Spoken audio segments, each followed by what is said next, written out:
아멘. 성령의 강림 그리고 충만 사건은 성령의 새로운 시대를 우리에게 하나님께서 증명해 주신 것입니다. 구약적 그런 성령의 임재가 이제 예수 그리스도를 말미암아 우리 안에 우리를 하나님의 성전으로 삼으시고 성령께서 거하시는 새로운 시대를 분명히 증거해 준 것입니다. 그래서 성령 강림과 성령 충만 사건은 이제 새로운 시대, 이제 그것을 신약 시대라고 은혜 시대라고 그러고 그리고 성령 시대라고 그러며 교회 시대라고 부를 수 있는데 그 새로운 시대의 한 이상적인 모습을 우리에게 보여주는 것이죠. 너무 감사한 것은 그 이상적인 모습이 최종적인 열매가 교회라는 것과 성령 충만의 이상적인 그 모습이 실패하고 실수하고 죄악 가운데 가는 제자들을 포기하지 않으신 하나님의 은혜였다는 것입니다. 그러므로 지금도 이상적인 그 성령 충만, 이상적인 그 교회의 모습은 바로 우리에게 주시는 하나님의 뜻이라는 것이죠. 예수를 믿고 거듭난 어떤 사람이든지 간에 이상적인 성령 충만과 이상적인 교회를 지향하며 또한 그렇게 세워질 수 있다는 것입니다. 그래서 성령 강림은 절대적인 하나님의 은혜와 주권 속에 이루어진 것이며 사람이 자랑하거나 사람의 어떤 방법이나 혹은 사람의 어떤 예를 들면 이렇게 하면 이렇게 된다라는 그런 원인과 결과로서의 열매가 될 수 없다는 것입니다. 성령 충만은 성령 하나님만이 나타내시는 것인데 성령 하나님이 나타나실 때 세워진 제자들은 결코 인간적으로 자랑할 게 전혀 없는, 자랑할 것이 하나도 없는 전적인 하나님의 은혜의 결과였다는 것입니다. 이것은 우리 구원이 원래 그렇다는 것이죠. 누구든지 주를 부르는 자든 구원을 받지만 구원은 전적인 하나님의 은혜였습니다.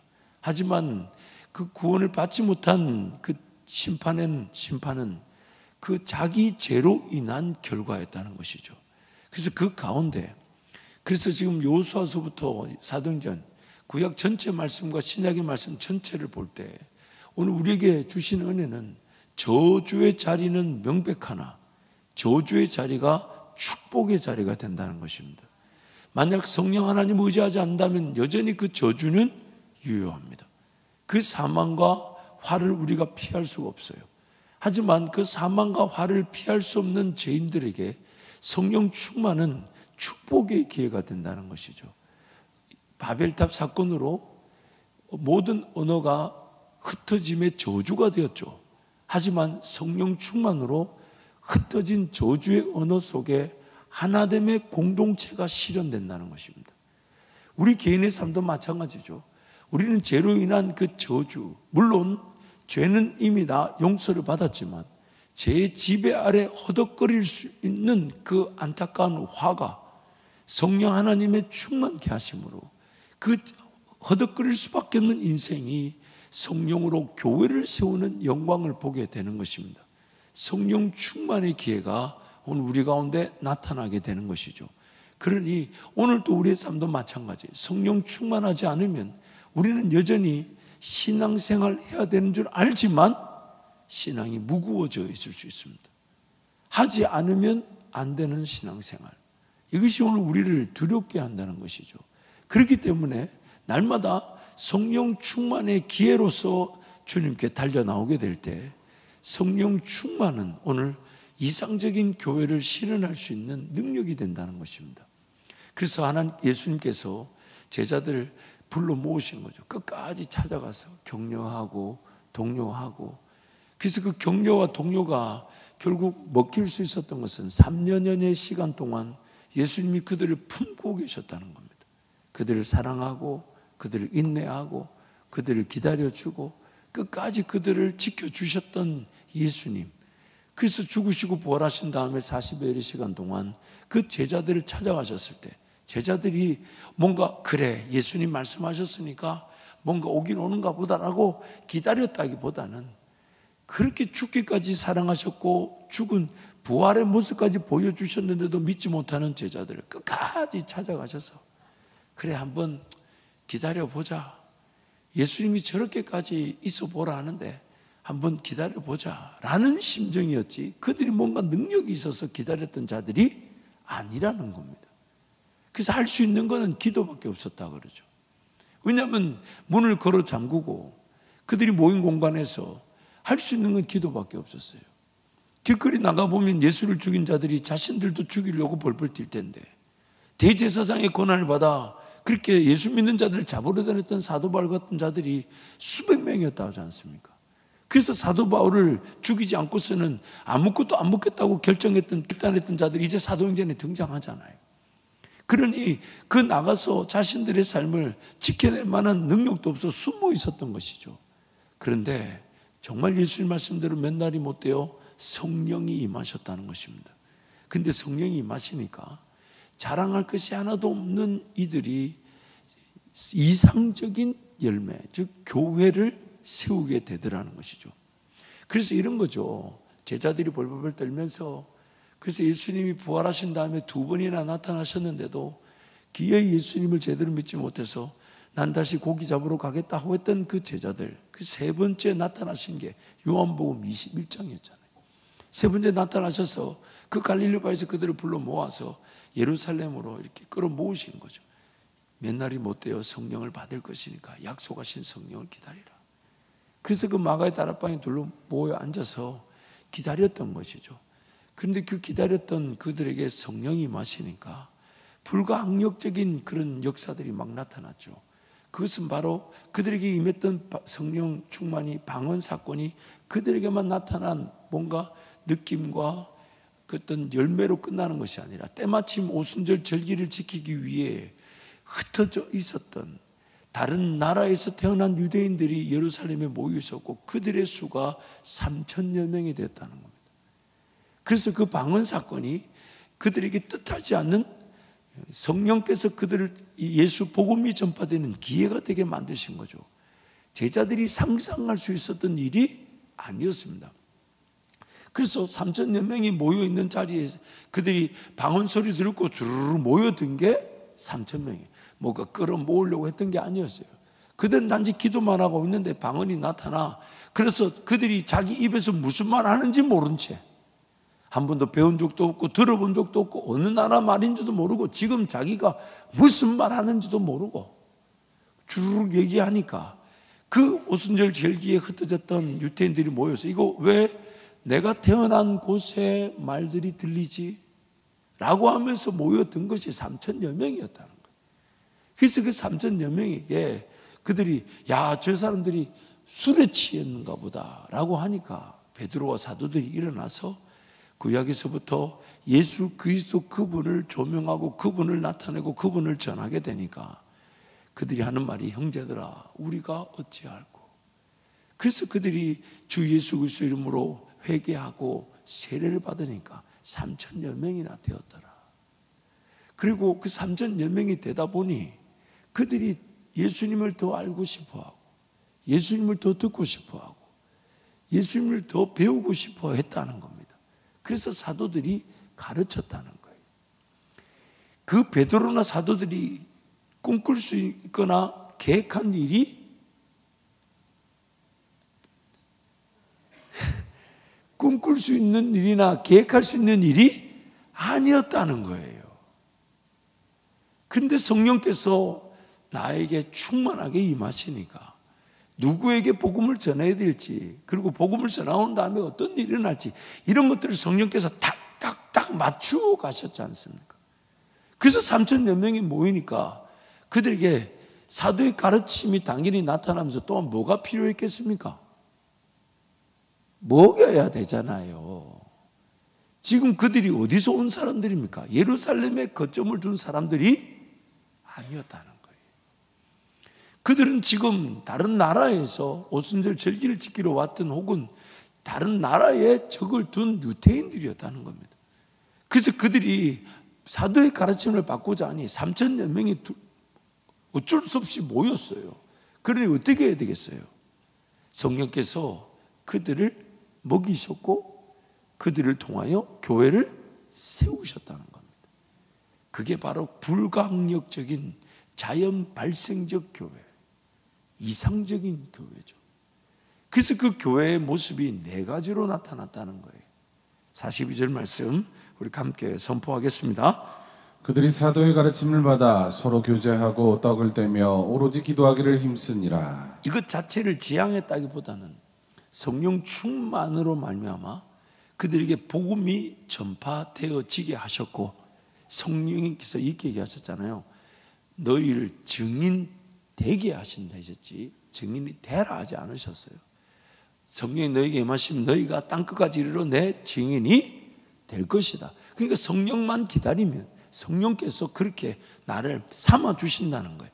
그래서 복음을 전하다 보니 3,000여 명이 회개하며 예수님을 더 듣고 싶어 하니까 사도들이 가르쳐야만 했고, 가르치려고 하다 보니 서로 삶을 나누는 교제가 필요했던 것이고, 또 그 순간에 먹어야 되니까 함께 떡을 떼는 일이 필요했고, 그리고 그 일이 이루어지니까 더욱 기도에 전무하게 되는 거죠. 그리고 그렇게 사도의 가르침과 교제와 떡을 떼는 일이 너 해라 내 하라 이게 아니라 자발적으로 모두가 그 일에 참여하게 되더라는 겁니다. 그게 바로 교회의 자연 발생적 요소, 이상적인 교회죠.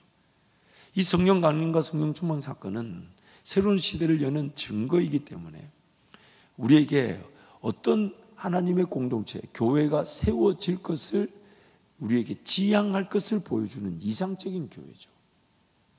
물론 여러분 이제 말씀의 끝부분 우리가 살펴보겠지만 또한 현실적인 교회도 분명히 배제해서는 안 됩니다. 지금 성령이 임하셨을 때 교회가 세워진 것은 이런 교회 공동체, 이상적인 교회의 모습을 보여준 것이지 그전에도 교회가 없지 않았습니다. 약속의 땅을 들어가지 못한 이스라엘 백성들도 광야 교회였습니다. 예수님을 따르는 제자들도 성령 충만 이전에 예수님을 따랐음에도 불구하고 그들 중에는 무리도 있었고, 따르다가 예수님의 말씀이 어렵다라고 떠나갔던 제자들도 있었고, 끝까지 예수님을 따른다 했지만 십자가 사건 앞에 또 도망갔던 제자들이 있었고, 또 예수님이 부활하신 다음에 끝까지 찾아가서 불러 모았던 제자들도 있었어요. 현실적인 교회의 모습이 있죠. 그 가운데 이상적인 교회가 성령 충만으로 나타났다는 것입니다. 우리 교회가 그렇잖아요. 우리 교회는 매우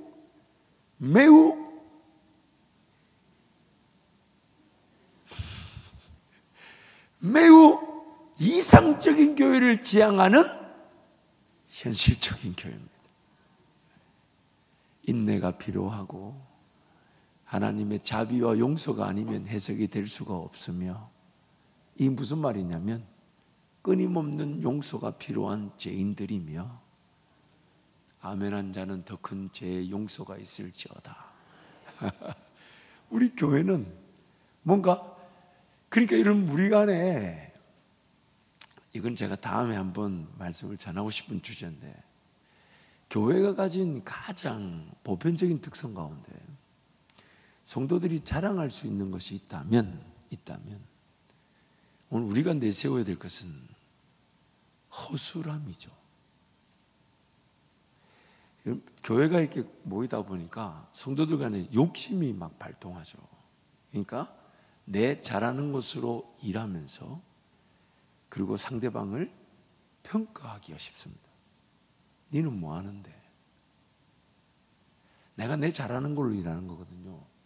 왜냐하면 자기 잘하는 걸로 일하지 자기 못하는 걸로 일하는 사람은 아무도 없어요. 자기 못하기 때문에 안 하려고 그러지. 요거 내가 할 수 있어. 그리고 그게 되게 경우 그렇게 과정을 거치게 되죠. 그런데 그러다 보니까 평가하죠. 더 잘해라. 그거밖에 안 되냐? 더 잘할 수 있지 않냐? 더 이상적인 교회를 지향할 수 있냐 아니냐? 그러다 보니까 만약 그렇게 그 방향으로 가게 되면 어떤 결과가 나타나냐면, 사람이 쉽게 세워질까요? 아니면 사람들이 안 쓰려고 할까요? 잘 모르십니까? 만약에 더 잘해야 되고 더 잘할 수 있는 사람들이 세워져야 되고 더 좋은 열매를 거둘 수 있는 사람들만 막 일꾼으로 세워진다면 아무나 쉽게 세워질 수 있는 환경은 설 수가 없죠.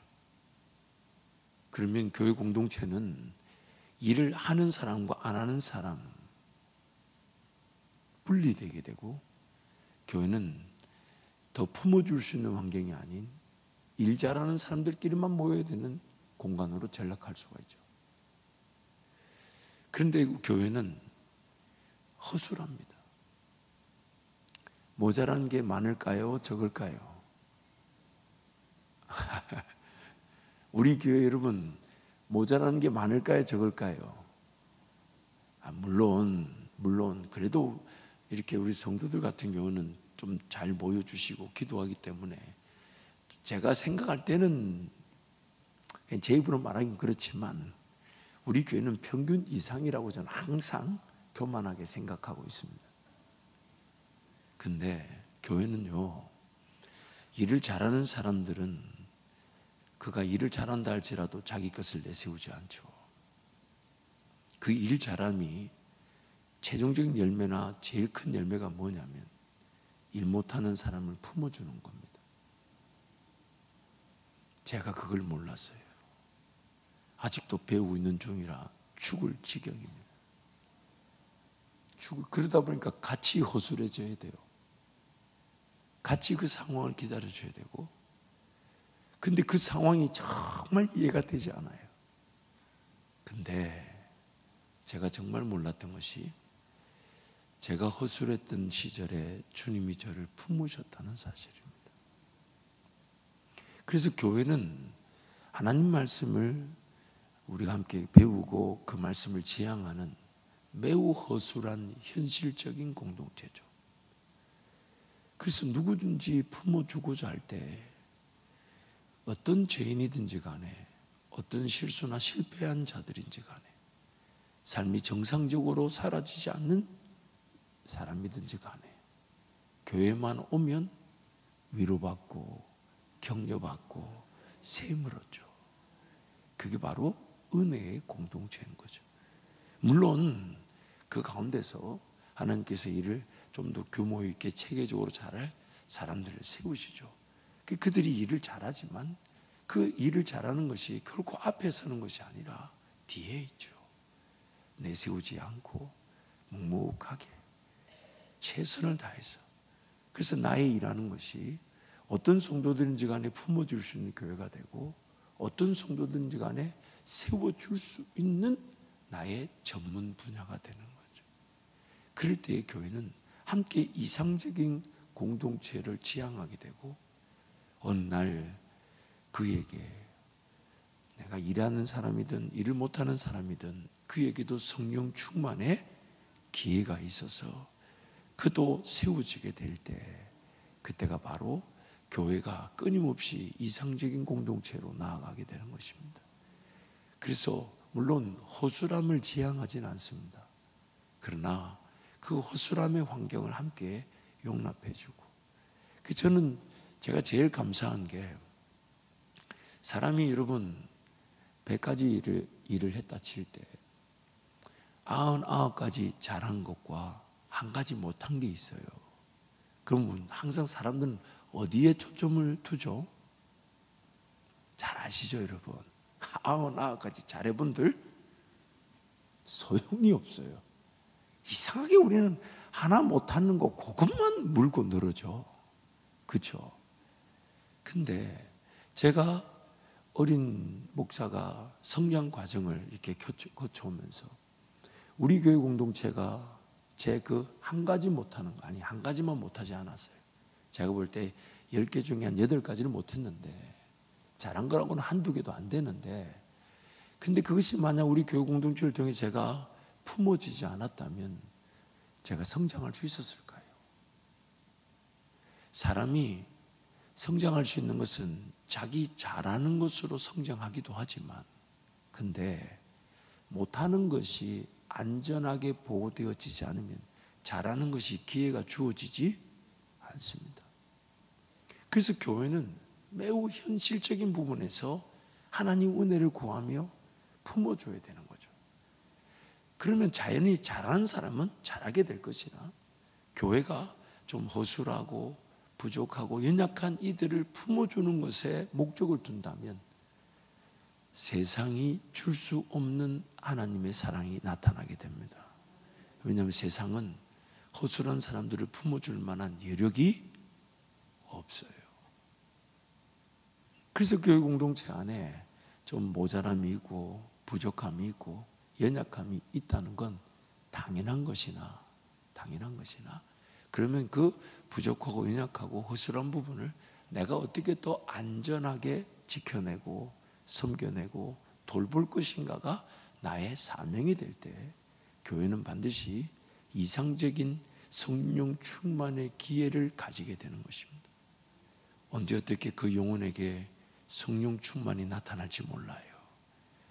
우리가 아는 대로 제자들도 하나 바뀐 것 없었어요. 단지 예수님의 사랑과 말씀이 성령의 기름이 되었던 것이죠. 그러니 그 사람이 변화되지 않아도 끊임없이 사랑해주고 가르쳐주고 말씀을 들려주고 또 들려주고 또 변화되지 않아도 또 들려주고 변화되지 또 들려주고 또 사랑하고 변화되지 또 들려주고 또 언제까지? 70번씩 7번이라도. 그게 교회입니다. 그래서 저도 지금 죽기를 다하여 배우고 있습니다. 그 허술함을 배운다는 게 너무너무 힘들어요. 그런데 제 허술함이 깨달아지게 되면 상대방의 그런 티를 내 들보보다 크게 보지 않죠. 그래서 여러분의 담임 목사를 위해 기도할 때 어떤 종류의 사람이든지 다 품을 수 있는, 어떤 종류의 사람들인지 다 품을 수 있는, 제가 이렇게 말하는 건 잘하고 있다는 게 아니라 잘 안 되고 있다는 얘기거든요. 진짜 죽을 지경이에요. 근데 그걸 받아들이지 않으면 제가 더 죽겠더라고요. 제가 차라리 바뀌고 받아들이는 게 제일 수월합니다. 하나님 바뀌실까요? 안 바뀌실까요? 내가 하나님 바꿀 수 있나요? 없나요? 그리고 그 잘못된 사람, 틀린 사람을 바꾸는 게 나을까요? 내가 바뀌는 게 나을까요? 알면서 잘 안 돼요. 그렇죠? 싸움이 일어난 이유가 뭐냐면 하나님 바꾸려고 하니까 싸움이 나고, 그래서 이렇게 하죠. 너희가 다투고 싸우는도다. 왜? 구하여도 얻지 못하니까. 그 누구하고 다투고 싸우는 걸까요? 하나님하고. 하나님하고 싸우고 다투니까 하나님은 절대로 나를 꺾지 않으시지만 내 뜻대로 가게는 두지 않으시죠. 그게 감사한 거죠. 내 뜻대로 가면 인생이 잘 될까요? 망할까요? 모르시면 망한 거예요. 모르면 망한 거야. 내 뜻대로 가면 망하는 건데. 그래서 내 뜻대로는 안 가시지만 절대 나하고 안 다투시니까 기도가 조용하죠. 하나님께서 내 기도에 할 말이 없어요. 뭐라고 답을 합니까? 네 지금 기도하는 게 그거 아닌데 그것만 붙들고 기도를 하네. 이런 심정이지. 그러니 하나님은 끝까지. 그래서 여러분, 다툰다는 것은 내가 안 바뀌려는 거거든요. 내가 안 바뀌면 바꿀 수 있는 게 하나도 없다는 걸 알아야 돼요. 하나님 안 바뀌시죠? 왜? 나를 위해 바뀌시면 안 돼. 그렇죠? 그리고 옆에 사람 한번 봐봐요. 바뀔 것 같아요? 안 바뀔 것 같아요? 아이고, 내가 바뀌고 말지. 내가 바뀌는 게 마음이 편해요. 그래서 교회는 자연 발생적으로 탄생해서 가르침의 공동체로 살아갈 수밖에 없고. 왜? 지금 그들이 형제 우리가 어찌할꼬 하나님의 말씀에 찔림을 받아서 그것만 알고, 심지어 그들은 어디서 살든지 간에 유태인으로서 살았고 어디서 살든지 간에 1년에 3번 예루살렘에 절기 때 방문해야 되는 줄 알고, 그래서 그 나라들을 보면 지중해 연안 나라들이지만 아주 먼 곳에서 온 사람도 있었어요. 그 당시에 무슨 교통이 좋았나요? 그 당시에 무슨 쉽게 올 수 있는 길이 있었나요? 그런 게 없었죠. 그런데 그들은 하나님께서 말씀하신 율법에 따라 그 절기를 지켜야 된다라고 올라온 사람들이니 그들의 관심사는 지금 자신들을 찔러 쪼갠 그 하나님의 말씀 앞에 온전히 모든 걸 다 내려놓은 거예요. 그래서 가르침을 바꾸자 한 거예요. 근데 사도들은 뭔가 가르치려고 했던 게 아니었다는 거예요. 그래서 오직 한 가지, 성령 충만하기만 하면 나든 혹은 복음이 필요한 사람이든 성령께서 이상적인 교회를 이룰 수 있도록 우리 가운데 역사하신다는 걸 보여주신 것이죠. 그래서 오늘 이 이상적인 성령 충만은 이상적인 교회를 세우는 열매를 거두었는데, 이상적인 교회는 그 누구도 자랑할 수가 없더라는 겁니다. 오직 성령만이 나를 증인되게 하시고 복음이 전파되게 하시고 심지어 교회가 세워지게 하신 것이죠.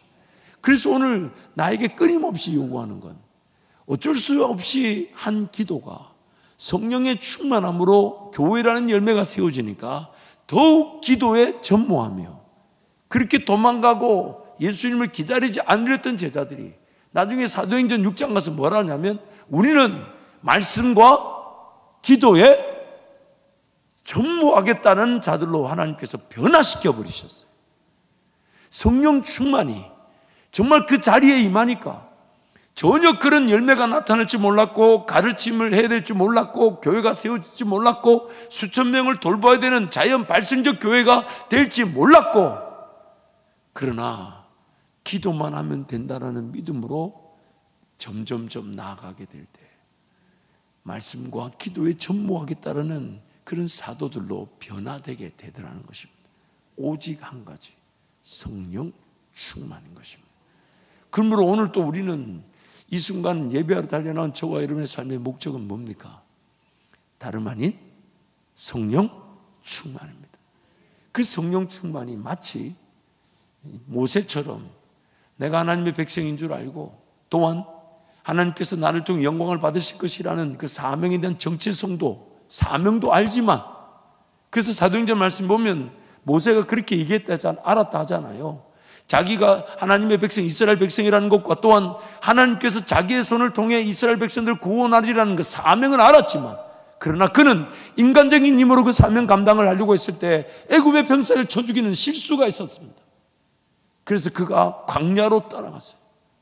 너무 안타까운 게, 하나님의 백성이라는 그 분명한 정체성과 자기 사명까지도 알고 있었지만, 그러나 그는 광야 40년 동안 그의 인생이 그렇게 버려졌다는 겁니다.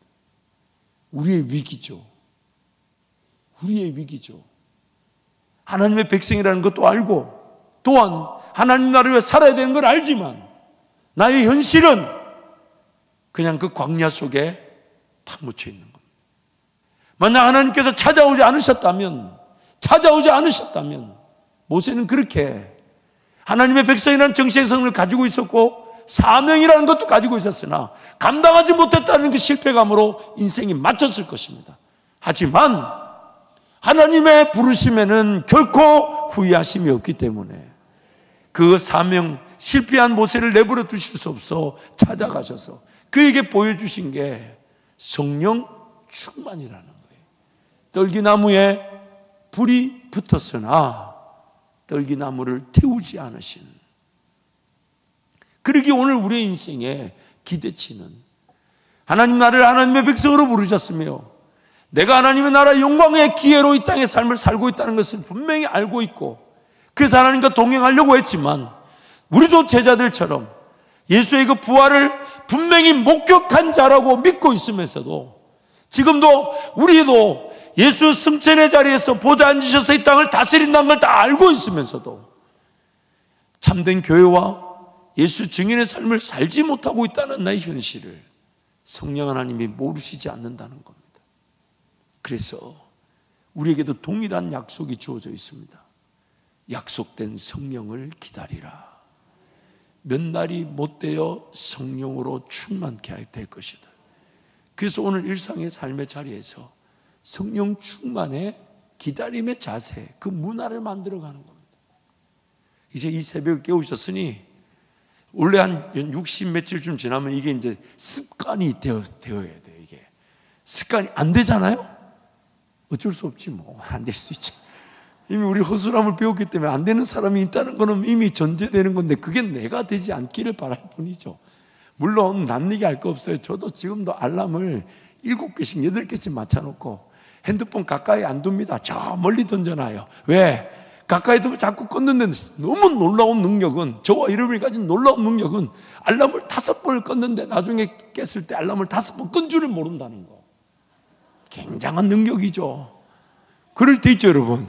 알람 소리 누가 껐어라고 물어보죠. 자기가 꺼놓고. 그러니 오늘 끊임없이 우리는 자기를 쳐서 복종시켜야 되는데, 그렇지만 끊임없이 성령 하나님께 달려가는 거죠. 또 달려가고 또 달려가고 기다리고 기다려서 그 성령 하나님이 나에게 임하실 때까지, 임하시기만 하면 내가 누구에게 전해야 될지, 누가 내 복음을 전하러 들어올지, 그때 어떻게 떡을 나눌지, 어떻게 삶을 살아갈지, 이 모든 것들을 성령께서 다 이루어 가신다는 거예요. 오직 성령 충만이면 충분하다는 것이죠. 그 이상적인 교회. 오늘 제가 전해야 될 교회에 대한 말씀이 많은데, 이게 내일 또 이어서 이 사도행전 끝나야 되는데, 안 끝나면 연말에 또 특세할 수밖에 없죠. 이게 힘들면 우리는 아직 멀었다는 얘기예요. 아멘. 아멘 안 하는 건 하지 말라는 얘기죠. 물론 최선을 다해서 사도행전을 이렇게 살펴보고 있습니다만은, 오늘 성령 충만의 기회로 사라지는 인생임을 잊지 않고 더 충만할 수 있음이 행복인 줄 알아서 날마다 기도에 전무하는 우리가 되기를 축복합니다.